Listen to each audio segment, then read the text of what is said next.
Made in the USA, but in danger of going out of business thanks to our government. Well, that's a position one Alabama-based factory finds itself in. They're losing sleep over sleeping bags that are being imported into the States from Bangladesh. Joining me now is the CEO of the factory, Harry Kazazian. He is of Exxel Outdoors, and we're also joined by his congressman who's fighting for him, Congressman Robert Aderholt of Alabama. Good to see you both. Thanks for coming in. So, Harry, you make sleeping bags here in the United States. You bought the company in 2000, I believe. You had some companies down in Mexico, but you brought them here, so you're doing a homemade stuff, which is good for our economy, good for our jobs. But how come all these Bangladesh bags are coming in and undercutting your price? Well, started about a couple of years ago. What's going on is when there's a quirk in the law as far as bringing raw materials from China, they're taking it to Bangladesh, duty-free, producing the products with $35 a month labor, and then importing in the United States duty-free. And that's just not fair when all the raw materials that we have to import, we're paying 9% duty. We've been doing quite well. We've been beating China. That's one of the things that people can't believe. We were bringing jobs back to America. We were expanding. We were doing everything right about making sure that we produced the most efficient sleeping bag anywhere in the world. Our factory was doing quite well up until recently, when some laws that have been enacted way back in the past have been now being taken advantage of to take advantage of our factory. Okay, let me ask the congressman, hold on a second, Harry. What changed? I mean, what law changed that's putting Harry's business in danger? Well, as Harry was talking about, the fact that this law needs to be extended, and right now it's coming up for an extension.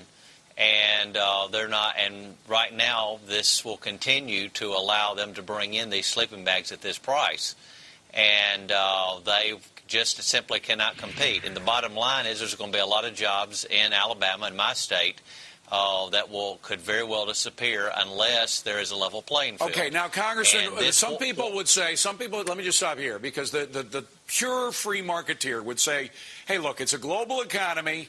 If Harry's business can't compete because he can't pay his workers $35 a month, well, so be it, because it ends up that the sleeping bags, the cheapest sleeping bags, are the ones that win the day, and he's fighting a losing battle. How would you respond to that?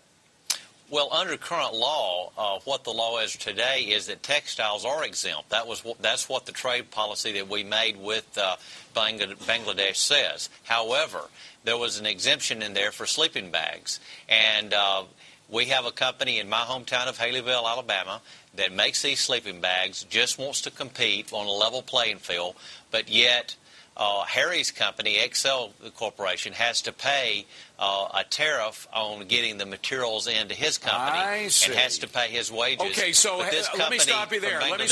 Congressman, because we're beginning to see the whole picture now. Harry, the fact is that the folks in Bangladesh don't have to pay the same tariff that you do on the parts for the sleeping bag, right? You know, that's absolutely true, and I'm glad you brought that up. We've always believed in trade. I understand that trade in the country and the world is all global now, but what we do believe is in fair trade, and the laws, the way they are now, are tilted to hurt an American manufacturer, not to help us. We're not asking for protection.